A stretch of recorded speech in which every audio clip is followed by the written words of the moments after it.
ಹಿಂದೂಗಳದ್ದು ತುಂಬ ದೊಡ್ಡ ತಪ್ಪಿದೆ. ಈ ಮುಸಲ್ಮಾನರ ಕೈ ಕೆಳಗೆ ಬೀಳೋದಕ್ಕೆ, ಗುಲಾಮರಾಗೋದಕ್ಕೆ ಒಂದು ಯಾವುದಾದ್ರೂ ರಾಜ ಅವನು ಸರಿಯಾದ ರೀತಿಯಲ್ಲಿ ಅವನನ್ನು ಎದುರಿಸದೆ ಅವನಿಗೆ ಸೋತ್ರೆ ಅವರ ಕೈ ಕೆಳಗೆ ಬರ್ತಾನೆ. ಅದು ಒಂದು. ಮೇಲ್ಜಾತಿಯವರು ಕೀಳ್ ಜಾತಿಯವರನ್ನು ತಾರತಮ್ಯದಿಂದ ನೋಡ್ತಾರೆ, ಕೆಟ್ಟದು ಹಾಗೆ ಅಂತ. ವಸ್ತುತಃ ಹಾಗಲ್ಲ. ಅದೂ ಉಂಟು, ಇದೂ ಉಂಟು. ಕೆಳಗಿನವರು ಕೂಡ ಮೇಲಿನವರನ್ನ ಹೇಗೆ ನೋಡ್ತಾರೆ ಅನ್ನೋದಕ್ಕೆ. ಜಾತಿಯಿಂದ ಹೊರಗೆ ಹೋದರೆ ಅಂದರೆ ಬೇರೆಯವರ ಜೊತೆಯಲ್ಲಿ ಮದುವೆ ಮಾಡ್ಕೊಳ್ಳೋದಾಗಲಿ, ಊಟ ಮಾಡೋದಾಗಲಿ, ಈ ಥರ ಎಲ್ಲ ಮಾಡಿಬಿಟ್ರೆ ಅವ್ರಿಗೆ ಬಹಿಷ್ಕಾರ ಅನ್ನೋದೊಂದು. ಇದೊಂದು ತುಂಬ ವಿಚಿತ್ರವಾದಂತಹ, ಅತ್ಯಂತ ವಿಚಿತ್ರವಾದಂತಹ, ವಿನಾಶಕಾರಕವಾದಂತಹ ಒಂದು ಸಾಮಾಜಿಕ ಆಚರಣೆ ಇತ್ತು ನಮ್ಮಲ್ಲಿ ಅಂತ ಹೇಳ್ತಾರೆ ಸಾವರ್ಕರ್. ತುಂಬ ಜನ ಬೌದ್ಧರಿದ್ದು. ಹಿಂದೂಗಳು ಹೆಚ್ಚಿಗೆ ಇದ್ದಂತಹ ಜಾಗದಲ್ಲಿ ಮತಾಂತರ ಕಮ್ಮಿ ಅವ್ರಿಗೆ ಹೋಲಿಸಿದ್ರೆ. ಇವತ್ತು ಯಾವ್ಯಾವುದು ಪಾಕಿಸ್ತಾನದ ಭಾಗಗಳಾಗಿದೆಯೋ ಅಲ್ಲೆಲ್ಲವೂ ಕೂಡ ಬೌದ್ಧರು ಜಾಸ್ತಿ ಇದ್ದಿದ್ದರಿಂದ ಮತಾಂತರವಾಗಿ ಅವರು ಮುಸಲ್ಮಾನರಾಗಿದ್ದರು. ಅದರಿಂದ ಬೌದ್ಧರು ಮುಸಲ್ಮಾನರಾದಷ್ಟು ಹಿಂದೂಗಳಾಗಲಿಲ್ಲ. ಹಿಂದೂ ಸಂಸ್ಕೃತಿ ಸನಾತನ ಸಂಸ್ಕೃತಿ. ಸನಾತನ ಸಂಸ್ಕೃತಿ ಅಂದ್ರೇನು? ಆ ವಿಷ್ಣು, ಈಶ್ವರ, ವಿಘ್ನೇಶ್ವರ, ಈ ದೇವರುಗಳು, ಗರುಡ, ಇದೆಲ್ಲ ಸಿಂಬಲ್ಸು. ಇವತ್ತಿಗೂ ಇಂಡೋನೇಷ್ಯಾದಲ್ಲಿ ಏನು ಸಿಂಬಲ್ ಇಟ್ಕೊಂಡಿದ್ದಾರೆ. ಕೆಲವರಂತೂ ಈಗ ಕುಶಾನ, ಇವನು ಕನಿಷ್ಕ, ಇಂಥವರೆಲ್ಲ ಅವರು ಕುಶಾನರೇ ಆಗಿದ್ದರೂ ಕೂಡ ಬೌದ್ಧರಾದರು. ಇಲ್ಲಿನ ಧರ್ಮಗಳಿಗೆ ಪರಿವರ್ತನೆ ಮಾಡಿಕೊಂಡು ಒಳ್ಳೆ ರಾಜ್ಯಗಳನ್ನು ಮಾಡಿದವರು ಇದ್ದಾರೆ.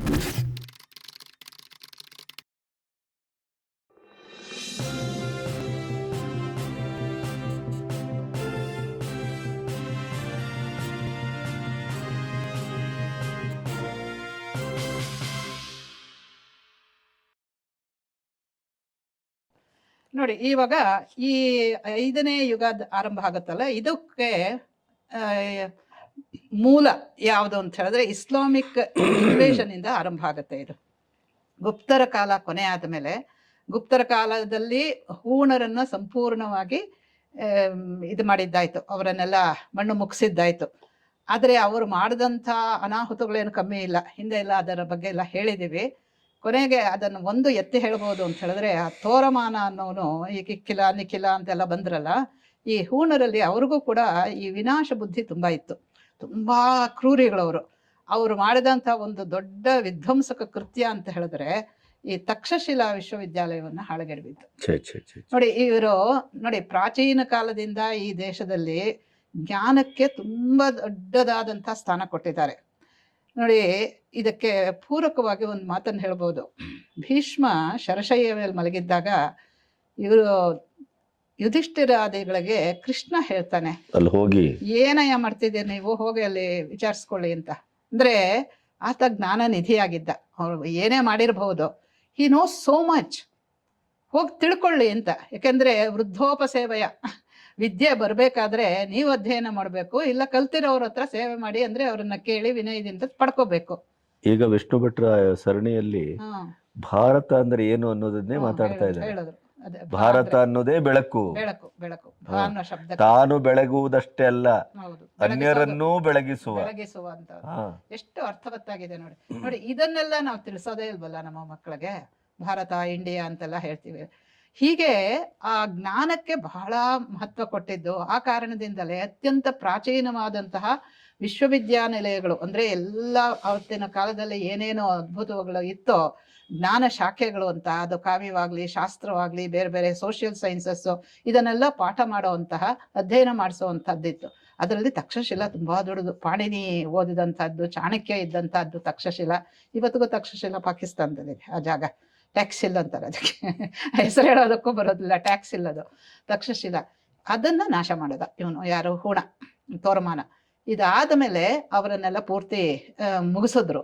ಹಿಂದೆ ನಾವು ಒಂದು ಈ ವಿಚಿತ್ರವಾದಂತಹ ಪರಿಣಾಮ ಏನಾಯ್ತು ಅನ್ನೋದನ್ನ ಹೇಳಿದ್ವಿ. ಏನಂದ್ರೆ ಈ ಇದರಿಂದ ಹಿಡಿದು ಏನು ಗ್ರೀಕರು, ಅಯೋನಿಯನ್ನರು, ಶಕರು, ಕುಶಾನರು, ಹೂಣರು, ಇವರೆಲ್ಲ ಬಂದ್ರಲ್ಲ, ಇನ್ನೂ ಅವರ ಬೇರೆ ಬೇರೆ ಬೇರೆ ಬೇರೆ ಗುಂಪುಗಳೆಲ್ಲ, ಅವರೆಲ್ಲ ಬಂದು ಎಷ್ಟೇ ಅಧ್ವಾನ ಮಾಡಿದ್ರು ಕೂಡ ಒಂದು ವ್ಯತ್ಯಾಸ ಏನಪ್ಪಾ ಅಂದ್ರೆ, ಮುಂದಿನದಕ್ಕೂ ಈ 5-6 ಆಕ್ರಮಣಗಳಿಗೂ ಅವರೆಲ್ಲರೂ ಕೂಡ ಇಲ್ಲ ನಾಶವಾಗಿ ಹೋದ್ರು, ಇಲ್ಲ ಹೊರಗೆ ಹೊರಟೋದ್ರು, ಇಲ್ಲ ಇಲ್ಲೇ ಈ ಮಣ್ಣಲ್ಲಿ ಬೆರೆತು ಹೋದ್ರು. ಕೆಲವರಂತೂ ಈಗ ಕುಶಾನ, ಇವನು ಕನಿಷ್ಕ, ಇಂಥವರೆಲ್ಲ ಅವರು ಕುಶಾನರೇ ಆಗಿದ್ದರೂ ಕೂಡ ಬೌದ್ಧರಾದರು. ಇಲ್ಲಿನ ಧರ್ಮಗಳಿಗೆ ಪರಿವರ್ತನೆ ಮಾಡಿಕೊಂಡು ಒಳ್ಳೆ ರಾಜ್ಯಗಳನ್ನು ಮಾಡಿದವರು ಇದ್ದಾರೆ. ಹಾಗಾಯಿತು. ಆದರೆ ಇಲ್ಲಿಂದ ಮುಂದೆ ನಡೆಯೋ ಅಂಥದ್ದಿದೆಯಲ್ಲ, ಇದು ಬರೀ ಅವರು ಬಂದಿದ್ದು ರಾಜ್ಯ ದಾಹದಿಂದ ಅಷ್ಟೇ ಅಲ್ಲ, ರಾಜಕೀಯವಾದಂಥದ್ದು ಅಷ್ಟೇ ಅಲ್ಲ, ಮತೀಯವಾದಂತಹ ಆಕ್ರಮಣಗಳು ನಡೀತು. ಆ ಮತೀಯ ಆಕ್ರಮಣಗಳು ಅತ್ಯಂತ ದುರಂತಮಯವಾಗಿದ್ದು, ಜನರ ಮೇಲೆ ಕ್ರೌರ್ಯ ಅಂತೂ ಹೇಳಬೇಡಿ. ಅವರ ಮತಕ್ಕೆ ಸೇರಿಸ್ಕೊಳ್ಳೋದಕ್ಕೆ ಯಾವುದನ್ನು ಬೇಕೆ, ಯಾವ ಉಪಾಯನೂ ಕೂಡ ಅವರಿಗೆ ಸರಿ ಅಂತ ಅನ್ನಿಸ್ತಾ ಇತ್ತು. ಅಷ್ಟರ ಮಟ್ಟಿಗೆ ಅದನ್ನ ಕೆಲವು ಪುಸ್ತಕಗಳಲ್ಲಿ ಬಂದಿದೆ. ನಾವಿಲ್ಲಿ ಹೇಳಿಗೆ ನಮಗೆ ಕಷ್ಟ ಮಾಡ್ಕೊಳ್ಳೋದು ಬೇಡ, ಮನಸ್ಸಿಗೆ ತುಂಬಾ ಕಷ್ಟ ಆಗತ್ತೆ. ಇಂಥ ಒಂದು ಅಂದ್ರೆ ರಾಜಕೀಯ ಮತ್ತು ಮತೀಯ ಎರಡು ವಿಧವಾದಂತಹ ಆಕ್ರಮಣಗಳು ಇಲ್ಲಿಂದ ಶುರುವಾಯಿತು ಅಂತ. ಎಲ್ಲಿಂದ ಅಂತ ಹೇಳಿದ್ರೆ 8ನೇ ಶತಮಾನದ ಆದಿಯಿಂದ. ಇವತ್ತು ಅದರ ಬಗ್ಗೆ ಮಾತಾಡೋಣ. ಅಂದ್ರೆ ಇಂಥ ಒಂದು ಇಲ್ಲಿವರೆಗೂ ನಡೆದಂತಹ ಆಕ್ರಮಣಗಳಿಗೂ ಇದಕ್ಕೂ ಒಂದು ವ್ಯತ್ಯಾಸ ಇದೆ. ಅದು ಬರೀ ರಾಜಕೀಯವಾಗಿದ್ರೆ, ಅಂದ್ರೆ ಅಲ್ಲಿ ಶೌರ್ಯ ಪರಾಕ್ರಮಗಳಿಂದ ಅವರನ್ನ ಹತ್ತಿಕ್ಕಿ ಅವರನ್ನೆಲ್ಲ ಓಡಿಸಿದ್ದಾಯ್ತು, ಇಲ್ಲ ಇಲ್ಲೇ ಬೆರೆಯೋ ಹಾಗೆ ಮಾಡಿದ್ದಾದ್ರೆ, ಮುಂದಿನದೇನಾಯ್ತು ಅಂತ ಹೇಳಿದ್ರೆ ಅವರೇ ಇಲ್ಲಿ ಬಂದು ರಾಜ್ಯಗಳನ್ನ ಮಾಡಿದ್ದಷ್ಟೇ ಅಲ್ಲದೆ, ರಾಜ್ಯಗಳ ಸುಲ್ತಾನೇಟಗಳನ್ನು ಮಾಡ್ಕೊಂಡಿದ್ದಷ್ಟೇ ಅಲ್ಲದೆ, ಇಲ್ಲಿನ ಜನರನ್ನ ತಮ್ಮ ಮತಕ್ಕೆ ಪರಿವರ್ತಿಸುವಂತಹ ಒಂದು ಕಾರ್ಯಕ್ಕೂ ಕೈ ಹಾಕ್ಬಿಟ್ಟಿದ್ರಿಂದ ಅದು ತುಂಬಾ ದೊಡ್ಡ ದುಷ್ಪರಿಣಾಮವನ್ನು ಉಂಟು ಮಾಡಿತು. ಅದು ಹೇಗಾಯ್ತು ಅನ್ನೋದು. ಅದಕ್ಕೆ ಇಲ್ಲಿ ಸಾವರ್ಕರ್ನ ನಾವು ಮೆಚ್ಕೊಳ್ಳೋದು ಯಾಕೆ ಅಂತ ಹೇಳಿದ್ರೆ, ನಾನು ಆಗ್ಲೇ ಹೇಳಿದ್ನಲ್ಲ, ಅಂಬೇಡ್ಕರ್ ಹೇಗೆ ಒಂದು ಇನ್ಸೈಟ್, ಒಂದು ವಿಮರ್ಶೆ, ಹಿಸ್ಟರಿ, ಆಮೇಲೆ ಮುಂದಿಂದು ಇದೆಲ್ಲವನ್ನೂ ದೃಷ್ಟಿಯಲ್ಲಿ ಇಟ್ಕೊಂಡು ಮಾತಾಡ್ತಾರೆ, ಅದೇ ರೀತಿಯಲ್ಲಿ ಇವರು ಕೂಡ ಹೇಳ್ತಾರೆ. ಏನಂತ ಹೇಳಿದ್ರೆ, ಈಗ ನೋಡಿ, ಅವರು ಏನೇ ಮಾಡಿರ್ಲಿ, ಅವರು ಮತಾಂತರ ಮಾಡಿದ್ರು. ಆ ಮತಾಂತರ ಮಾಡಿದ್ರೆ ನಿಮಗೆ ಮತ್ತೆ ಪುನರ್ಮತಾಂತರ ಮಾಡ್ಕೊಳ್ಳೋದಕ್ಕೆ ನಿಮ್ಗೆ ಅವಕಾಶ ಇತ್ತು, ವಾಪಸ್ಸು ಮಾಡ್ಕೊಳ್ಳಿಲ್ಲ ನೀವು ಅಂತ. ಅಂದ್ರೆ ಹಿಂದೂ ಅದರದ್ದು ಡೀಟೇಲ್ ಬರೋಣ. ಮುಖ್ಯವಾದಂಥ ಲಕ್ಷಣಗಳನ್ನು ಹೇಳ್ತಾ ಇದ್ದೀನಿ. ಇವರಲ್ಲಿ ಹೇಳೋವಂಥ ಮುಖ್ಯವಾದಂಥ ಲಕ್ಷಣಗಳೇನು ಅಂತ ಹೇಳಿದ್ರೆ, ಹಿಂದೂಗಳದ್ದು ತುಂಬಾ ದೊಡ್ಡ ತಪ್ಪಿದೆ. ಈ ಮುಸಲ್ಮಾನರ ಕೈ ಕೆಳಗೆ ಬೀಳೋದಕ್ಕೆ, ಗುಲಾಮರಾಗೋದಕ್ಕೆ ಒಂದು ಯಾವುದಾದ್ರೂ ರಾಜ ಅವನು ಸರಿಯಾದ ರೀತಿಯಲ್ಲಿ ಅವನನ್ನು ಎದುರಿಸದೆ ಅವನಿಗೆ ಸೋತ್ರೆ ಅವನ ಕೈ ಕೆಳಗೆ ಬರ್ತಾನೆ. ಅದು ಒಂದು. ಅಂದ್ರೆ ಕ್ಷಾತ್ರಹೀನತೆ ಕೆಲವರಲ್ಲಿ. ಇನ್ನು ಕೆಲವು ಇದೆ ಅಂತ ಹೇಳಿದ್ರೆ ಒಟ್ಟು ಸಮಾಜದ ತಪ್ಪಿದೆ ಅಂತ ಹೇಳ್ತಾರೆ. ಸಮಾಜದ ತಪ್ಪು ಯಾವಾಗ ಅಂತ ಹೇಳಿದ್ರೆ, ಎಷ್ಟೋ ಸರ್ತಿ ಅವರನ್ನು ಸೋಲಿಸಿ ಇವರು ಗೆದ್ರು, ತಮ್ಮ ಮಹಾಪರಾಕ್ರಮದಿಂದ ಕ್ಷಾತ್ರವನ್ನು ಮೆರೆದ್ರು. ಅಂಥ ಸಮಯದಲ್ಲಿ ಏನ್ ಮಾಡಬೇಕಾಗಿತ್ತು, ಅವರು ಬಲವಂತವಾಗಿ ಮಾಡಿದಂತಹ ಮತಾಂತರಗಳು ಏನಿತ್ತು ಅದನ್ನ ನೀವು ಬದಲಾಯಿಸ್ಕೋಬೇಕಾಗಿತ್ತು. ಪುನಃ ನಿಮ್ಮ ಹಿಂದೂ ಸಮಾಜಕ್ಕೆ ಅವರನ್ನ ಮಾಡಿಸ್ಕೋಬೇಕು. ಗರ್ವಾಪ್ಸಿ ಅಂತಾರಲ್ಲ, ಗರ್ವಾಪ್ಸಿ ಇವತ್ತಿನ ಶಬ್ದ. ಆವಾಗ ಶುದ್ಧೀಕರಣ ಅಂತ ಹೇಳ್ತಾರೆ. ಆರ್ಯ ಸಮಾಜ ಅದನ್ನ ಮಾಡ್ತು. ಅದರಿಂದಾನೇ ಇವರನ್ನ ಸ್ವಾಮಿಗಳನ್ನ ಕೊಂದಿದ್ದು, ಸ್ವಾಮಿ ಶ್ರದ್ಧಾನಂದರನ್ನ ಅಬ್ದುಲ್ ರಶೀದ್ ಅನ್ನೋನು ಕೊಂದಿದ್ದು ಇದೇ ಕಾರಣಕ್ಕೋಸ್ಕರವಾಗಿ. ಮಾಡಬಾರ್ದು ಅಂತ. ಇವ್ರು ಮಾಡಬಹುದು, ಅವ್ರು ಮಾಡಬಾರ್ದಂತೆ. ಅದು ಏನ್ ಗೊತ್ತಾ, ಅಂಬೇಡ್ಕರ್ ಹೇಳ್ತಾ ಇದ್ರಲ್ಲ, ಅವರೆಲ್ಲ ಡಿಪ್ರೆಸ್ಡ್ ಕ್ಲಾಸಸ್, ತೀರಾ ತಳ ಸಮುದಾಯಕ್ಕೆ ಸೇರಿದಂತಹ ಜನರು ಅವರನ್ನ ಮಾಡ್ತಾ ಇದ್ರು. ಅದಕ್ಕೋಸ್ಕರವಾಗಿ ಅವರನ್ನ ದ್ವೇಷದಿಂದ ಕೊಂದಿದ್ದು. ಆವಾಗ್ಲೂ ಕೂಡ ಗಾಂಧೀಜಿ ಏನು ಅವ್ರಿಗೆ ತಪರಾಕಿ ಏನು ಕೊಡ್ಲಿಲ್ಲ, ಒಪ್ಕೊಂಡು ಏನೋ ಅವನ ಮತಕ್ಕೆ ಅನುಸಾರವಾಗಿ ಅವನು ನಡ್ಕೊಂಡಿದ್ದಾನೆ ಅಂತ ಅಷ್ಟು ಸಲೀಸಾಗಿ ತಗೊಂಡ್ಬಿಟ್ರು. ಸ್ವಾಮಿ ಶ್ರದ್ಧಾನಂದರಂತ ಅವ್ರನ್ನ ಕೊಲೆ ಮಾಡಿದಾಗ್ಲೂ ಕೂಡ. ಸೊ ಹೀಗೆ ಈ ಒಂದು ಹಿಂದೂ ಸಮುದಾಯದ ಏನು ದೋಷಗಳಿದೆಯಲ್ಲ ಇದನ್ನ ಎತ್ತಿ ಹೇಳ್ತಾರೆ. ಈ ಸಂದರ್ಭದಲ್ಲಿ ಅನೇಕ ವಿಚಾರಗಳು ಬರುತ್ತೆ. ಸಾಮಾನ್ಯವಾಗಿ ಇತಿಹಾಸದ ಪುಸ್ತಕದಲ್ಲಿ ಅದು ಬರೋಲ್ಲ. ಅವರು ಈ ಜಾತ್ಯುಚ್ಛೇದಕ ಅಂತ ಒಂದು ಪುಸ್ತಕನೇ ಬರೆದಿದ್ದಾರೆ. ಈ ಹಿಂದೂ ಸಮಾಜದಲ್ಲಿ ಜಾತಿ ಅನ್ನೋದು ಹೇಗಿದೆ, ಯಾವ್ಯಾವ ರೀತಿ ಇದೆ, ಏನೇನು ಅದರಿಂದ ಪರಿಣಾಮಗಳಾಗಿದೆ, ಕೆಲವು ಸತಿ ಒಳ್ಳೆಯದು ಆಗಿದೆ, ತುಂಬ ಸತಿ ದುಷ್ಪರಿಣಾಮಗಳು ಕೆಟ್ಟದ್ದಾಗಿದೆ, ಇದನ್ನೆಲ್ಲ ಹೇಳಿ, ಇದು ಕೂಡ ಈ ಮತಾಂತರ ಪುನರ್ಮತಾಂತರ ಮಾಡದೇ ಇರೋದಕ್ಕೆ ಹೇಗೆ ಕಾರಣವಾಯಿತು, ಅದಕ್ಕೇನು ಜನರ ಮನಸ್ಸಿನಲ್ಲಿದ್ದಂಥ ಭಾವನೆಗಳು, ಇದನ್ನೆಲ್ಲ ಇಟ್ಕೊಂಡು ಹೇಳ್ತಾರೆ. ಆಮೇಲೆ ಇನ್ನೊಂದು ಈ ಅಧ್ಯಾಯದಲ್ಲಿ ಬರುವಂಥ ಬಹಳ ಮುಖ್ಯವಾದದ್ದು ಅಂತ ಹೇಳಿದ್ರೆ, ಈಗ ನಮಗೆ ಒಂದು ಫಾಲ್ಸ್ ನೆರೆಟಿವ್, ಒಂದು ಮಿಥ್ಯೆ ನಮ್ಮ ಮನಸ್ಸಲ್ಲಿ ಕೂತಿದೆ. ಏನಂತ ಹೇಳಿದ್ರೆ, ಈ ಜಾತಿ ಪದ್ಧತಿ ಇದೆಯಲ್ಲ ಇದು ಲೀನಿಯರ್ ಆಗಿದೆ ಅಂತ, ಮೇಲಿಂದ ಕೆಳಗಿನವರೆಗೂ ಇದೆ. ಮೇಲೆ ಉಚ್ಚ ಜಾತಿಗಳಿದ್ದಾರೆ, ಅಲ್ಲಿಂದ ಕೆಳಗೆ ಅವರೆಲ್ಲ ಇವರನ್ನ ಮಾಡ್ತಾರೆ, ಏನು ಕೀಳಾಗಿ ಕಾಣ್ತಾರೆ, ತಾರತಮ್ಯ ಮಾಡ್ತಾರೆ ಅಂತ. ವಸ್ತುತಃ ಅಲ್ಲ. ಇಲ್ಲಿ ಎಷ್ಟು ಜಾತಿಗಳು, 4 ವರ್ಣಗಳು, 4,000 ಜಾತಿಗಳು. ಅಷ್ಟರಲ್ಲೂ ಕೂಡ ಅಲ್ಲಿ ಪರಸ್ಪರ ಶುದ್ಧಿ ಮಾಡೋದಕ್ಕೆ ಬಿಡ್ತಾ ಇರಲಿಲ್ಲ. ಪರಸ್ಪರ ದ್ವೇಷ ಇತ್ತು, ಅಥವಾ ತಾರತಮ್ಯ ಅಂತೂ ಇತ್ತು. ಅಂದರೆ ಇವಾಗ ಒಬ್ಬ ಅತ್ಯಂತ ತಳ ಸಮುದಾಯಕ್ಕೆ ಸೇರಿದಂತಹ ವ್ಯಕ್ತಿಯು ಕೂಡ ತನ್ನ ಜಾತಿಯೇ ಶ್ರೇಷ್ಠ ಅನ್ನೋ ಭಾವನೆ ಅವನಿಗಿತ್ತು. ಇದಕ್ಕೆ ಒಳ್ಳೆ ಉದಾಹರಣೆ ಒಂದು ಕೊಡ್ತೀನಿ ನಾನು. ಅವರ ಹೇಳದಷ್ಟು ದಿವಸದಿಂದ ನನಗೆ ಆಶ್ಚರ್ಯ ಆಗೋಯ್ತು ಇದನ್ನು ಕೇಳಿ. ಸಾಮಾನ್ಯವಾಗಿ ನಾವು ಅಂದ್ಕೊಂಡ್ಬಿಡ್ತೀವಿ ಮೇಲ್ಜಾತಿಯವರು ಕೀಳ್ ಜಾತಿಯವರನ್ನು ತಾರತಮ್ಯದಿಂದ ನೋಡ್ತಾರೆ, ಕೆಟ್ಟದು ಹಾಗೆ ಅಂತ. ವಸ್ತುತಃ ಹಾಗಲ್ಲ. ಅದೂ ಉಂಟು, ಇದೂ ಉಂಟು. ಕೆಳಗಿನವರು ಕೂಡ ಮೇಲಿನವರನ್ನು ಹೇಗೆ ನೋಡ್ತಾರೆ ಅನ್ನೋದಕ್ಕೆ ಈ ರಾಮ ಮಂದಿರಕ್ಕೆ ಇದೆಲ್ಲ ಆ ಮಸೀದಿ ಕೆಡೋಕ್ಕೆಲ್ಲ ಹೋಗ್ತಾ ಇದ್ರಲ್ಲ, ಅವಾಗ ಒಂದು ಸತಿ 90ರ ದಶಕದಲ್ಲಿ ಕರ್ನಾಟಕದಿಂದ ಒಂದಷ್ಟು ಜನ ಹೋಗಿ ಬಂದ್ರಂತೆ. ಅಲ್ಲಿ ತಿಪಟೂರ್ ಹತ್ರ ಅಲ್ಲಿ ಅವರೆಲ್ಲ ಸೇರಿಕೊಂಡು ಇವ್ರಿಗೆಲ್ಲ ಊಟ ಹಾಕೋಕೆ ಅಂತ ಬಸ್ಸಲ್ಲಿ ಬಂದಿದ್ದಾರೆ, ಇವ್ರನ್ನೆಲ್ಲ ಊಟ ಮಾಡಿಸಿ ಕಳಿಸೋಣ ಅಂತ ಹೇಳ್ಬಿಟ್ಟು ಕರೆದ್ರಂತೆ. ಆವಾಗ ಎಲ್ಲರೂ ಬಸ್ ಇಳಿದು ಹೋಗ್ತಾ ಇರುವಾಗ ಇನ್ಯಾರೋ ಒಬ್ಬರನ್ನ ಕರೆದ್ರಂತೆ, ನೀವು ಬರೋಲ್ವಾ ಊಟಕ್ಕೆ ಅಂತ. ಅದಕ್ಕೆ ಅವ್ರು ಹೇಳಿದ್ರಂತೆ, ನೀವೆಲ್ಲ ಜಾತಿಗೆಟ್ಟವರು ಬ್ರಾಹ್ಮಣರು, ಹೋಗಿ ಊಟ ಮಾಡಿ, ನಾವು ಬರಲ್ಲ ಅವ್ರ ಮನೇಲಿ ಅಂತ. ಯಾಕೆಂದರೆ ಅವರಲ್ಲಿ ಈಗ ನಮ್ಮಲ್ಲಿ ಸ್ಪಷ್ಟವಾಗಿರೋದು ಎಡಗೈ ಬಲಗೈ ಅಂತಿದೆ ಎಸ್ಸಿಗಳಲ್ಲಿ. ಅದರಲ್ಲಿ ಒಬ್ಬರ ಮನೇಲಿ ಮಾಡಿಸ್ತಾ ಇದ್ದಾರೆ, ಇವರು ಅವ್ರ ಮನೆಗೆ ಹೋಗೋದು. ಅಂದರೆ ನಿಮಗೆ ಹೊರಗಿಂದ ನೋಡೋದಕ್ಕೆ ಅದು ಎಸ್ಸಿ ಇರಬಹುದು, ಆದರೆ ಅವ್ರ ಒಳಗೊಳಗೆ ಎಷ್ಟು ವ್ಯತ್ಯಾಸ ಇದೆ ನೋಡಿ ಅಂತ.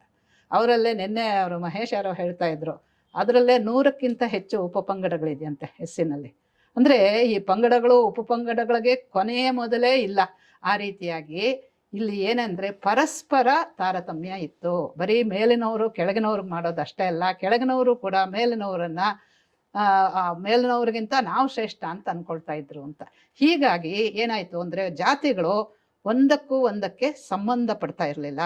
ಆಮೇಲೆ ಜಾತಿಯಿಂದ ಹೊರಗೆ ಹೋದರೆ ಅಂದರೆ ಬೇರೆಯವರ ಜೊತೆಯಲ್ಲಿ ಮದುವೆ ಮಾಡ್ಕೊಳ್ಳೋದಾಗಲಿ ಊಟ ಮಾಡೋದಾಗಲಿ ಈ ಥರ ಎಲ್ಲ ಮಾಡಿಬಿಟ್ರೆ ಅವ್ರಿಗೆ ಬಹಿಷ್ಕಾರ ಅನ್ನೋದೊಂದು, ಇದೊಂದು ತುಂಬ ವಿಚಿತ್ರವಾದಂತಹ, ಅತ್ಯಂತ ವಿಚಿತ್ರವಾದಂತಹ, ವಿನಾಶಕಾರಕವಾದಂತಹ ಒಂದು ಸಾಮಾಜಿಕ ಆಚರಣೆ ಇತ್ತು ನಮ್ಮಲ್ಲಿ ಅಂತ ಹೇಳ್ತಾರೆ ಸಾವರ್ಕರರು. ಯೋಚನೆ ಮಾಡಿರೋರು, ಥಿಂಕರ್ ಅವರು, ವಿಷನರಿ. ಇದು ಯಾವ ರೀತಿ ಕೆಲಸ ಮಾಡ್ತು ಅಂತ ನೋಡಿ. ಜಾತಿ ಅನ್ನೋದು ಒಂದು ಸಮುದಾಯಗಳಿಗೆ, ಇವಾಗ ನೇಕಾರರದು ಒಂದು ಜಾತಿ ಅಂತ ಇಟ್ಕೊಳ್ಳೋಣ, ಅಕ್ಕಸಾಲಿಗರದು ಒಂದು ಜಾತಿ, ಅದೇನು ಪ್ರೊಫೆಷನ್ ಬೇಸ್ಡ್. ಅವ್ರು ಏನು ಮಾಡ್ತಾರೆ, ಎಷ್ಟೋ ಅದರಿಂದ ಉಪಯೋಗ ಇದೆ. ಅವರವರಲ್ಲೇ ಮದುವೆ ಆಗೋದಾಗ್ಲಿ ಇದನ್ನು ಪಾಲಿಸೋದು ಅಂತ. ಈಗ ಶಿಲ್ಪಿಗಳಿದ್ದಾರಲ್ಲ ನಮ್ಮ ಮಯಾನ ಅನುಯಾಯಿಗಳು ಅಂತ, ಅವರಲ್ಲೆಲ್ಲ ನೋಡಿ ರಕ್ತಗತವಾಗಿ ಬಂದಿರುತ್ತೆ ಅವ್ರಿಗೆ. ಅವ್ರೇನು ಮಾಡ್ತಾರೆ ಅಂತ ಹೇಳಿದ್ರೆ, ಅವರು ಹುಟ್ಟುತ್ತಾನೆ ಅವರಿಗೆ ಆ ಶಿಲ್ಪದ ಕಲೆಯ ಸೂಕ್ಷ್ಮಗಳೆಲ್ಲ ಗೊತ್ತಾಗ್ಬಿಡುತ್ತೆ. ಶಿಲ್ಪಿಯ ಮಗ ಶಿಲ್ಪಿ ಆಗ್ಬಿಡ್ತಾನೆ ತುಂಬ ಸುಲಭವಾಗಿ ವಿತ್ ಲಿಟಲ್ ಟ್ರೈನಿಂಗ್. ಅದೇ ಹೊರಗಿನವನೊಬ್ಬ ಬಂದು ಇದನ್ನು ಹೊಸದಾಗಿ ಕಲಿತು ಮಾಡೋದಕ್ಕಿಂತ ರಕ್ತಗತವಾಗಿ ಬಂದಿರುವಂತಹ ವಿದ್ಯೆಯ ಮಹತ್ವ ಹೆಚ್ಚಿರುತ್ತಲ್ವಾ. ಇದು ಜಾತಿಯಿಂದ ಆದಂತಹ ಒಳ್ಳೆಯ ಪರಿಣಾಮ ಅಂತ. ಇದು ಉದಾಹರಣೆಗೆ ಹೇಳಿದ್ದು, ಇಂಥದ್ದು ಬೇಕಾದಷ್ಟಿದೆ. ಆಮೇಲೆ ಜಾತಿಯಿಂದ ಹೊರಗಾಗ್ತಾರೆ ಅನ್ನೋ ಒಂದು ಭಯ ಇದ್ದಿದ್ದರಿಂದ ಅವ್ರು ಯಾರು ಕೂಡ ಬೇರೆ ಮತಕ್ಕೆ ಕನ್ವರ್ಟ್ ತಾವಾಗೆ ಹೋಗ್ತಾ ಇರಲಿಲ್ಲ. ಅಷ್ಟರ ಮಟ್ಟಿಗೆ ಅವರು ಬಿಗಿಯಾಗಿ ಹಿಡ್ಕೊಂಡಿದ್ರು ತಮ್ಮನ್ನು ತಾವು. ಬಲವಂತವಾಗಿ ಮತಾಂತರ ಆಯಿತು. ಎಲ್ಲಿ ಈಗ ಬಲೂಚಿಸ್ತಾನ ಎಲ್ಲ ಆಗಿದೆಯಲ್ಲ, ಅದು ಬೌದ್ಧರಿಂದ ಆಗಿದ್ದು. ತುಂಬ ಜನ ಬೌದ್ಧರಿದ್ದು. ಹಿಂದೂಗಳು ಹೆಚ್ಚಿಗೆ ಇದ್ದಂತಹ ಜಾಗದಲ್ಲಿ ಮತಾಂತರ ಕಮ್ಮಿ ಅವ್ರಿಗೆ ಹೋಲಿಸಿದ್ರೆ. ಇವತ್ತು ಯಾವ್ಯಾವುದು ಪಾಕಿಸ್ತಾನದ ಭಾಗಗಳಾಗಿದೆಯೋ ಅಲ್ಲೆಲ್ಲವೂ ಕೂಡ ಬೌದ್ಧರು ಜಾಸ್ತಿ ಇದ್ದಿದ್ರಿಂದ ಮತಾಂತರವಾಗಿ ಅವರು ಮುಸಲ್ಮಾನರಾಗಿದ್ರು. ಗೊತ್ತಾಯ್ತಾ? ಅಂದ್ರೆ ಹಿಂದೂಗಳಲ್ಲಿ ಜಾತಿ ಪದ್ಧತಿ ಇತ್ತು, ಅದರಿಂದ ತುಂಬಾ ಅನ್ಯಾಯಗಳಾಗಿದೆ, ಬೇಕಾದಷ್ಟು ಅಪಚಾರಗಳಾಗಿದೆ. ಆದ್ರೆ ಈ ಮತಾಂತರ ಆಗದೆ ಇರೋದಕ್ಕೆ ಇದು ಒಂದು ತಡೆಗೋಡೆ ಒದ್ದಿತ್ತು ಅನ್ನೋದನ್ನು ಅರ್ಥ ಮಾಡ್ಕೋಬೇಕು ನಾವು. ನೋಡಿ, ಒಂದು ವಿಷಯವನ್ನ ನಾವು ಅಧ್ಯಯನ ಮಾಡುವಾಗ ಅದರ ಹಿನ್ನೆಲೆ ಏನು, ಮುನ್ನೆಲೆ ಏನು, ಅದರ ಮಧ್ಯದಲ್ಲಿ ಏನೇನ್ ನಡೀತು, ಯಾತಕ್ಕೋಸ್ಕರ ಹೀಗಾಯ್ತು, ಎಲ್ಲದನ್ನು ತಿಳ್ಕೋಬೇಕು ಅಲ್ವೇ? ಇದು ಒಂದು ಮುಖ್ಯ. ಯಾಕೆಂದ್ರೆ ಜಾತಿಯಿಂದ ಹೊರಗಾಕ್ಬಿಟ್ರೆ ಅವನು ಎಲ್ಲೂ ಇಲ್ಲ, ಇಹಾನೂ ಇಲ್ಲ, ಪರಾನೂ ಇಲ್ಲ. ಅದಕ್ಕೆ ತ್ರಿಶಂಕು ಸ್ವರ್ಗ ಆಗ್ಬಿಡುತ್ತೆ, ಅತಂತ್ರ. ಅದಕ್ಕೋಸ್ಕರವಾಗಿ ಬಹಳ ಬಿಗಿಯಾಗಿರ್ತಾ ಇದ್ರು. ಬೌದ್ಧರು ಮುಸಲ್ಮಾನರಾದಷ್ಟು ಹಿಂದೂಗಳಾಗ್ಲಿಲ್ಲ. ಗೊತ್ತಾಗತ್ತಲ್ಲ ಅಲ್ಲ, ನಾನು ಜನರಿಗೆ ತಿಳ್ಕೋಬೇಕು ಅನ್ನೋದಕ್ಕೋಸ್ಕರವಾಗಿ ಹೇಳ್ತಾ ಇದ್ದೀನಿ. ಯಾತಕ್ಕೆ ಆ ಜಾಗಗಳೆಲ್ಲ ಮಾತ್ರ ಮುಸಲ್ಮಾನ ಸಂಖ್ಯೆ ಜಾಸ್ತಿ ಆಯಿತು, ಅದನ್ನೆಲ್ಲ ನಮಗೆ ಕೊಡಿ ಅಂತ ಅವ್ರು ಕೇಳಿದ್ರು. ಇವತ್ತು ಪೂರ್ವ ಪಾಕಿಸ್ತಾನ ಅಂತ ಬಾಂಗ್ಲಾದೇಶ, ಈಸ್ಟ್ ಬೆಂಗಾಲ್ ಎಲ್ಲ ಆಯ್ತಲ್ಲ, ಇದೆಲ್ಲದ್ರದ್ದು ಇದೇ ಕಾರಣ ಅನ್ನೋದು. ಸೊ ಇದನ್ನೆಲ್ಲ ತರ್ತಾರೆ ಇಲ್ಲಿ. ಅಂದ್ರೆ ಮುಸಲ್ಮಾನರ ಆಡಳಿತ ಅಥವಾ ಅವರ ಆಕ್ರಮಣಗಳು ಶುರು ಆದ್ಮೇಲೆ ಹಿಂದೂಗಳು ಯಾತಕ್ಕೆ ಇದನ್ನ ತಡೆಯಿಲ್ಲ ನೋಡಿ. ಹಿಂದೂಗಳಿಗೆ ತುಂಬಾ ದೊಡ್ಡ ಶಕ್ತಿ ಇದೆ. ನೀವಾಗ್ಲೇ ಹೇಳಿದ್ರಲ್ಲ, ಭಾರತ ಅಂದ್ರೆ ಜ್ಞಾನ ಇರೋದು, ಜ್ಞಾನನೂ ಇತ್ತು, ಶಕ್ತಿನೂ ಇತ್ತು. ಎಲ್ಲವೂ ಇರೋ ಲಕ್ಷ್ಮೀ ಸರಸ್ವತಿ ವಿಘ್ನೇಶ್ವರ ಎಲ್ಲರನ್ನೂ ನಾವು ಪೂಜೆ ಮಾಡ್ತೀವಿ. ಅದೆಲ್ಲ ಉಪಾಸನಾ ಮೂರ್ತಿಗಳು, ಆ ಶಕ್ತಿಗಳನ್ನು ಪ್ರತಿನಿಧಿಸುವಂಥದ್ದು. ಜ್ಞಾನ ಇತ್ತು, ಜ್ಞಾನ ಇಚ್ಛಾ ಜ್ಞಾನ ಕ್ರಿಯಾಶಕ್ತಿಗಳೆಲ್ಲವನ್ನೂ ನಾವು ಹೇಳೋರು. ಅದು ಯಾತಕ್ಕೆ ಇವ್ರಿಗೆ ಬಿದ್ವಿ ಅಂತ ಹೇಳಿದ್ರೆ, ಅದಕ್ಕೆ ಸರಿಹೊಂದುವಂತಹ ಅಷ್ಟೇ ಶಕ್ತಿಶಾಲಿಯಾದಂತಹ ವಿರೋಧ ಭಾವನೆಗಳು ನಮ್ಮ ಮನಸ್ಸಿನಲ್ಲಿತ್ತು, ಅಂದ್ರೆ ಹಿಂದೂ ಸಮಾಜದಲ್ಲಿತ್ತು ಅನ್ನೋದನ್ನ ಎತ್ತಿ ಹೇಳ್ತಾರೆ ಅವರು. ನೋಡಿ, ಯಾವ ರೀತಿ ಇವರು ಬಹಿಷ್ಕಾರಗಳು ಹಾಕ್ಕೊಂಡಿದ್ರು, ಯಾವ ರೀತಿ ಜಾತಿ ವ್ಯತ್ಯಾಸ ಮಾಡಿದ್ರು ಅಂದ್ರೆ, ಅವರು ಒಂದು 5-6 ಬಂದಿಗಳನ್ನು ಹೇಳ್ತಾರೆ. ಅಂದ್ರೆ ಒಬ್ರಿಗೊಬ್ರಿಗೆ ಅದು ರೋಟಿ ಬಂದಿ, ಲೋಟಿ ಬಂದಿ, ಶುದ್ಧಿ ಬಂದಿ, ಸ್ಪರ್ಶ ಬಂದಿ, ಸಾಗರ ಬಂದಿ, ಈ ಥರ ಎಲ್ಲ ಹೇಳ್ತಾರೆ. ಅಂದ್ರೆ ಲೋಟಿ ಬಂದಿ, ಊಟ ಮಾಡೋ ನೀರು, ಅವ್ರು ಮುಟ್ಟಿದ ನೀರು ಕುಡಿಯೋ ಹಂಗಿಲ್ಲ. ಇದನ್ನ ಇಟ್ಕೊಂಡಿದ್ವಲ್ಲ ಅಸ್ಪೃಶ್ಯತೆ ಅಂತ. ಅದು ಬರೀ ಉಚ್ಚ ಜಾತಿಯವರು ಕೆಳ ಜಾತಿಗೆ ಮಾಡಿದ್ದಲ್ಲ, ಅವರವರಲ್ಲೇ ಮಾಡೋದಿಲ್ಲ. ಗೊತ್ತಲ್ಲ ನಿಮ್ಗೆ, ಈಗ ಯಾವುದೋ ಒಂದು ಬ್ರಾಹ್ಮಣ ಸಮುದಾಯ ಅಂತ ತಗೊಂಡ್ರೆ ಅದರಲ್ಲಿ ಒಂದು 20 ಇರುತ್ತೆ. ಅವರು ಪರಸ್ಪರ ಮದುವೆ ಮಾಡ್ಕೊಳ್ಳೋದಿಲ್ಲ, ಇತ್ತೀಚೆಗೆ ಮಾಡ್ಕೋಬಹುದು, ಆದರೆ ಮಾಡ್ತಾ ಇರಲಿಲ್ಲ. ಅದೇ ರೀತಿ ಪ್ರತಿಯೊಂದು ಜಾತಿಯಲ್ಲೂ ಅವರ ಉಪಪಂಗಡಗಳಲ್ಲಿದೆ ಅನ್ನೋದನ್ನ ಸ್ಪಷ್ಟವಾಗಿ ತಿಳ್ಕೋಬೇಕು. ಅಂದ್ರೆ ಭಾರತ ಇದೆಯಲ್ಲ, ಇದು ಒಂದು ನೋಟಕ್ಕೆ, ಒಂದು ಓದಿಗೆ, ಒಂದು ಇದಕ್ಕೆ ಗ್ರಹಿಕೆಗೆ ಬರುವಂತಹದ್ದಲ್ಲ, ದಕ್ಕೋದಲ್ಲ. ಇದರಲ್ಲಿ ಎಷ್ಟು ವೈವಿಧ್ಯತೆ ಇದೆ ಅಂತ ಹೇಳಿದ್ರೆ, ಎಷ್ಟು ಪ್ರಾಚೀನ ಕಾಲದಿಂದ ಇವೆಲ್ಲ ನಡ್ಕೊಂಡು ಬಂದಿದೆ ಅಂತ ಹೇಳಿದ್ರೆ, ಚೆನ್ನಾಗಿ ಅಧ್ಯಯನ ಮಾಡಿದ್ರೆ ಮಾತ್ರ ಗೊತ್ತಾಗುತ್ತೆ. ಅದನ್ನ ಇವತ್ತಿನ ಕಾಲದ ಆಚರಣೆಗಳ ಜೊತೆನೂ ಹೋಲಿಸಿ ನೋಡ್ಬೇಕು. ಸುಮ್ಮನೆ ನಾವು ಕೂತ್ಕೊಂಡು ಜಡ್ಜ್ಮೆಂಟ್ಗಳು ಕೊಟ್ಬಿಡೋ ಹಾಗಿಲ್ಲ ಅಲ್ವಾ? ಅದನ್ನ ಹೇಳ್ತಾರೆ ಇವರು. ಈ ವಿಚಾರಗಳನ್ನೆಲ್ಲ ತಂದು ಯಾತಕ್ಕೆ ಹೀಗಾಯ್ತು ಅಂತ ಈಗ ನಮಗೂ ನಿಮಗೂ ಯೋಚನೆ ಆಗುತ್ತೆ. ಇವರು because they are such great scholars, ತುಂಬಾ ಚಿಂತನೆ ಮಾಡೋರು, ಆದ್ರಿಂದ ಈ ಕಾರಣಕ್ಕೋಸ್ಕರ ಹೀಗಾಯ್ತು ಅಂತ ಇದನ್ನೆಲ್ಲ ಸ್ಪಷ್ಟವಾಗಿ ಎತ್ತಿ ತೋರಿಸಿರುವಂತಹದ್ದು ಈ ಗ್ರಂಥದ ಒಂದು ದೊಡ್ಡ ಕೊಡುಗೆ ಅಂತ. ಇದನ್ನ ಓದಿದ ಮೇಲೆ ನನಗೆ ಎಷ್ಟೋ ವಿಚಾರಗಳು ತುಂಬಾ ಸ್ಪಷ್ಟವಾಯ್ತು. ಇವರು 7 ಬಂದಿಗಳನ್ನು ಹೇಳ್ತಾರೆ. ಈಗ ಇದಕ್ಕೆ ಪೂರಕವಾಗಿ ಒಂದು ವಿಚಾರ ಹೇಳ್ತೀನಿ. ನಮ್ಮಲ್ಲಿ ಇವತ್ತಿಗೂ ಕೂಡ ಸ್ವಾಮಿಗಳು ಇದೆಲ್ಲ ಹೇಳ್ತಿರ್ತಾರಲ್ಲ, ಸಾಗರ ಯಾನ ನಿಷೇಧ ಅಂತ. ಅದೇ ಸಮುದ್ರೋಲ್ಲಂಘನ ಮಾಡಬಾರ್ದು ನಿಷೇಧ. ಪಂಚಮಹಾ ನದಿಗಳು ಅಲ್ಲಿ ಸೇರ್ತವೆ, ಅದರ ಮೇಲೆ ಮಲಮೂತ್ರ ವಿಸರ್ಜನೆ ನಿಷೇಧ ಅಂತ. ಅದು ಹಿಂದೇನೋ ಓಪನ್ ಮಾಡ್ತಿದ್ರಂತೆ, ಈಗೇನೋ ಮಾಡ್ತಾರೆ. ಹೇಳ್ತೀನಿ ಕೇಳಿ. ಇದೆಲ್ಲ ಆಮೇಲೆ ಸಮಜಾಯಿಷಿ ಕೊಟ್ಟಿರೋದು. ಸಾವರ್ಕರ್ ಈ ಪ್ರಶ್ನೆ ತಗೊಳ್ತಾರೆ. ಈಗ ಚೋಳರಿದಾರಲ್ಲ, ಯಾರು ಈಸ್ಟರ್ನ್ ಏಷ್ಯಾ ಇದೆಯಲ್ಲ, ಇವಾಗ ನಮ್ಮ ದೇಶದ ಪೂರ್ವ ದೇಶಗಳಿದೆಯಲ್ಲ, ಇವತ್ತು ಯಾವ್ಯಾವುದಿದೆ, ಥಾಯ್ಲೆಂಡ್ ಆಗಲಿ, ಇಂಡೋನೇಷ್ಯಾ ಆಗಲಿ, ಇನ್ನು ಬೇಕಾದಷ್ಟು ದೇಶಗಳೆಲ್ಲ ಇದೆಯಲ್ಲ, ಯಾವುದು ಅದ್ರ ಹೆಸರೇನು, ಬೇರೆ ಬೇರೆ ದೇಶಗಳು, ಅಲ್ಲೆಲ್ಲೂ ಕೂಡ ಕಾಂಬೋಡಿಯಾ, ಇಲ್ಲೆಲ್ಲ ಬಾಲಿ ಎಲ್ಲ, ಈ ದೇಶಗಳಲ್ಲೆಲ್ಲ ಏನಿರೋದು ಹಿಂದೂ ಸಂಸ್ಕೃತಿ, ಸನಾತನ ಸಂಸ್ಕೃತಿ ಅಂದ್ರೇನು, ಆ ವಿಷ್ಣು, ಈಶ್ವರ, ವಿಘ್ನೇಶ್ವರ, ಈ ದೇವರುಗಳು, ಗರುಡ, ಇದೆಲ್ಲ ಸಿಂಬಲ್ಸು. ಇವತ್ತಿಗೂ ಇಂಡೋನೇಷ್ಯಾದಲ್ಲಿ ಏನ್ ಸಿಂಬಲ್ ಇಟ್ಕೊಂಡಿದ್ದಾರೆ? ಗರುಡ. ಗಣೇಶನ್ನ ಇಟ್ಕೊಂಡಿದ್ದಾರೆ, ಆಮೇಲೆ ಮನುವಿನ ಪ್ರತಿಮೆ ಇಟ್ಕೊಂಡಿದ್ದಾರೆ ಅವರ ಪಾರ್ಲಿಮೆಂಟ್.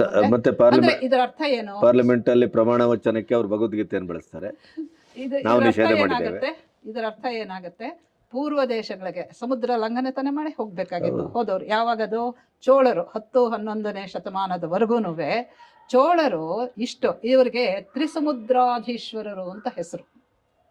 ಆಮೇಲೆ ಇವರು ಬಂದಾಗ, ಯಾರೋ ಮೊದಲನೇ ಬಾರಿಗೆ ಡಚ್ಚರೆಲ್ಲ ಬಂದಾಗ, ಪೋರ್ಚುಗೀಸರು ಇವರೆಲ್ಲ ಬಂದಾಗ, ಇಲ್ಲಿ ಇದ್ದಿದ್ದಂತಹ ನಮ್ಮ ಕೇರಳದಲ್ಲಿ ಇದ್ದಂತಹ ರಾಜನ ಹೆಸರೇನು, ಅವರು ಜಾಮರಿನ್ ಅಂತ ಕರೆದ್ರು. ಅದರ ಅರ್ಥ ಏನ್ ಗೊತ್ತಾ? ಸಾಮುದ್ರಿನ್ ಅಂತ, ಸಮುದ್ರದ ಮೇಲೆ ಅಧಿಕಾರ ಸ್ಥಾಪಿಸಿದವನು ಅಂತ. ಅಂದ್ರೆ ಸಮುದ್ರ ವ್ಯವಹಾರ, ನೌಕೆಗಳನ್ನ ಕಟ್ಟಿ ಅದನ್ನೇ ಶಿವಾಜಿ ಬಲಪಡಿಸಿದ್ದು. ಆಮೇಲೆ ಆದ್ರೆ 3 ಸಮುದ್ರಗಳಲ್ಲೂ ಕೂಡ ವ್ಯವಹಾರ ಮಾಡ್ತಾ ಇದ್ರು ಅವರು. ಈ ಕಡೆ ಈಸ್ಟ್ಗೂ ಹೋಗ್ತಾ ಇದ್ರು, ಆ ಕಡೆ ವೆಸ್ಟಲ್ಲೂ ಹೋಗ್ತಾ ಇದ್ರು. ಅರಬ್ಬರೊಡನೆ ವ್ಯವಹಾರ ಇತ್ತು ನಮಗೆ, ಹೌದು. ಸಿಂಧ ಬರೋವರೆಗೂ ಅಷ್ಟೇ ಅಲ್ಲ, ಅದಕ್ಕೆ ಮೊದಲು ಕೂಡ ಇತ್ತು.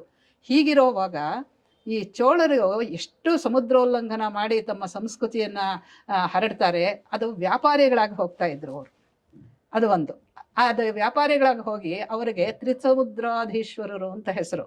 ಈಗ ನಾವು ಕೂತ್ಕೊಂಡ್ಬಿಟ್ಟು ಸಮುದ್ರೋಲ್ಲಂಘನ ಮಾಡಬಾರ್ದು ಅಂತನ ಅಂದ್ರೆ, ಆವಾಗ ಬರೀ ಯಾರು ಹೋಗಿದ್ರು?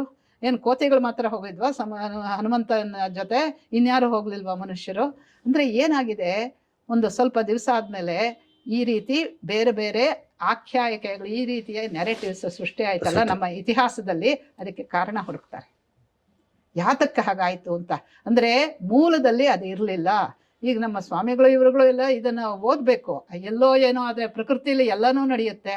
ನಮ್ಮ ನಾವಿರುವಂತ ಜಾಗದಲ್ಲೇ ಎಲ್ಲಾನು ಮಾಡೋದಿಲ್ವೇ ನಾವು? ಅದರಿಂದ ಸಮುದ್ರದಲ್ಲಿ ಬಿದ್ರೆ ಅಂತೇನೋ. ಅಲ್ಲ, ನೀವು ಹಾಗೆ ನೋಡಿದ್ರೆ ಈಗ ಮಠಮಾನ್ಯಗಳಲ್ಲಿ ಹ್ಮ್ ಇರಬಾರದ ಟಾಯ್ಲೆಟ್ಗಳು ಒಳಗಡೆ ಇರ್ತವೆ. ಅಲ್ವೇ? ದೇವಸ್ಥಾನದ ಆವರಣದಲ್ಲೂ ಈಗ ಟಾಯ್ಲೆಟ್ಗಳು ಶುರುವಾಗಿದ್ದಾವೆ. ಆಗ್ಬೇಕು. ನಮ್ಮ ಮನೆಗಳಲ್ಲೇ ನಾವು ಮನೆಯ ಮಧ್ಯಭಾಗದಲ್ಲೋ ಮನೆ ಒಳಗಡೆನೆ ಇಟ್ಕೊಂಡಿದ್ದೇವೆ. ಇವೆಲ್ಲ ಏನ್ ಹೇಳ್ಬೇಕು ಇದಕ್ಕೆ? ಅದಲ್ಲೇ ಕೂತಿರುತ್ತೆ. ಅದರಿಂದ ಹಾ. ಇದು ತೀರಾ ಒಂಥರ ನಾಟ್ ಇನ್ಫಾರ್ಮ್ಡ್ ವ್ಯೂ ಅದು, ಆ ಥರ ಹೇಳ್ಕೊಳ್ಳೋದು. ಅದು ಏನಾಯ್ತು ಅಂದ್ರೆ ಅದನ್ನ ಇಲ್ಲಿ ಮುಂದೆ ತುಂಬಾ ಡೀಟೇಲ್ ಆಗಿ ಹೇಳ್ತಾರೆ. ನಾನು ಎಲ್ಲದನ್ನು ಹೇಳೋದಕ್ಕೆ ಹೋಗೋದಿಲ್ಲ. ಆದರೆ ಇಂಥ ಒಂದು ಏನು ಅಪಸವ್ಯಗಳು ಅಂತ ಬಂತಲ್ಲ ನಮ್ಮ ಚಿಂತನೆಯಲ್ಲಿ, ಅದಕ್ಕೆಲ್ಲ ಕಾರಣಗಳನ್ನು ಹುಡುಕ್ತಾರೆ. ಈ ರೀತಿಯಾಗಿ ಈ ರಾಜರೆಲ್ಲ ಅಷ್ಟೆಷ್ಟು ದೂರ ಹೋಗಿ ಅಂಥ ಕೆಲಸಗಳನ್ನೆಲ್ಲ ಮಾಡಿದವರು, ಅವ್ರಿಗೆ ಇವತ್ತಿಗೂ ಕೂಡ ಕಾಂಬೋಡಿಯಾದಲ್ಲಿರುವಂಥ ಮಹಾವಿಷ್ಣು ದೇವಸ್ಥಾನ ಇದೆಯಲ್ಲ, that is the biggest temple. 2 kilometre ದೂರದ ವ್ಯಾಪ್ತಿಯಲ್ಲಿ ಹರಡ್ಕೊಂಡಿರುವಂಥದ್ದು. ಅದನ್ನ ಕನ್ವರ್ಟ್ ಮಾಡಿದ್ರು. ಅಲ್ಲಿ ಇವಾಗ ಮೂಲಮೂರ್ತಿ ವಿಷ್ಣು ಅಲ್ಲ ಇರೋದು, ಮಹಾವಿಷ್ಣು ಟೆಂಪಲ್ ಅದು. ಅಲ್ಲಿ ಬುದ್ಧನ್ ಕೂರಿಸ್ಕೊಂಡಿದ್ದಾರೆ, ಅಲ್ಲಿ ಬುದ್ಧನ್ ಕೂರಿಸಿದ್ದಾರೆ. ನೋಡಿ, ಇನ್ನೂ ಒಂದು ವ್ಯತ್ಯಾಸ ಇದೆ ಹಿಂದೂಗಳಿಗೂ ಬೇರೆದಕ್ಕೂ, ಈವನ್ ಬೌದ್ಧಿಸ್ಟ್ಗೂ ಮತ್ತೆ ಇಸ್ಲಾಂ ಮತ್ತು ಕ್ರಿಶ್ಚಿಯಾನಿಟಿಗೂ ಇರುವಂಥ ಮೂಲಭೂತ ವ್ಯತ್ಯಾಸ ಏನು ಗೊತ್ತಾ? ಹಿಂದೂಗಳು they don't believe in conversion. ಅವ್ರು ನಂಬೋದಿಲ್ಲ. ಅಲ್ಲ, ನಮಗ್ ಬೇಕಿಲ್ಲ. ಇವಾಗ ನಿಮ್ಮನ್ನ ಮಾತಾಡ್ಸಿದ್ರೆ ನೀನ್ ಹಿಂದೂ ಧರ್ಮಕ್ಕೆ ಬರ್ತೀಯ ಅಂತ ನಾನು ಕೇಳೋದಿಲ್ಲ. ನೀವು ಯಾರೋ ನನಗೆ ಗೊತ್ತಿಲ್ಲ. ನಾವಿಬ್ರು ಇವಾಗ ಸೌಹಾರ್ದದಿಂದ ಏನು ವಿಚಾರ ಮಾತಾಡ್ತೀವಿ ಅಷ್ಟು ವಿನಿಮಯ ಮಾಡ್ಕೊಂಡು ಬಾಯಿ ಮುಚ್ಕೊಂಡು ಹೋಗ್ತೀವಿ. ಆದ್ರೆ ನಿಮ್ಮ ಮನೆ ಏನು, ನಿಮ್ಮ ಇದೇನು ಏನು ಕೇಳೋದು. This is the fundamental mind of Hindus, ಸನಾತನ ಧರ್ಮದ್ದು. ಈಗ ನೋಡಿ, ಅಲ್ಲಿ ಹೋದ್ರಲ್ಲ, ಅವರೆಲ್ಲ ಅಂತ ದೇವಸ್ಥಾನ ಕೊಟ್ಟರು, ಅವ್ರ ಕಲ್ಚರ್ ಎಲ್ಲ ಕೊಟ್ಟರು, ಎಲ್ಲನೂ ಮಾಡಿದ್ರು. ಆದರೆ ಆಮೇಲೆ ಅವರು ಕನ್ವರ್ಟ್ ಆಗಿಬಿಟ್ರು. ಇದು ಇಸ್ಲಾಮು ಕ್ರಿಶ್ಚಿಯನ್ ಬಂದಾದ್ಮೇಲೆ ಅವ್ರು ಕನ್ವರ್ಟ್ ಆದ್ರು. ಆದರೆ ಅವರ ಸಂಸ್ಕೃತಿ ಮಾತ್ರ ಅದನ್ನೇ ಉಳಿಸ್ಕೊಂಡ್ರು. ಸಿವಿಲೈಸೇಷನಲ್ ಹಿಂದೂಸ್ ಆಗಿದ್ರು, ಆದರೆ by religion they became Islamists or Christians ಆಗಿಬಿಟ್ರು. ಈ ಹಿಂದೂಗಳನ್ನ ಇದನ್ನ ನೀವು ಗುಣ ಅಂತೀರಾ, ದೋಷ ಅಂತೀರಾ?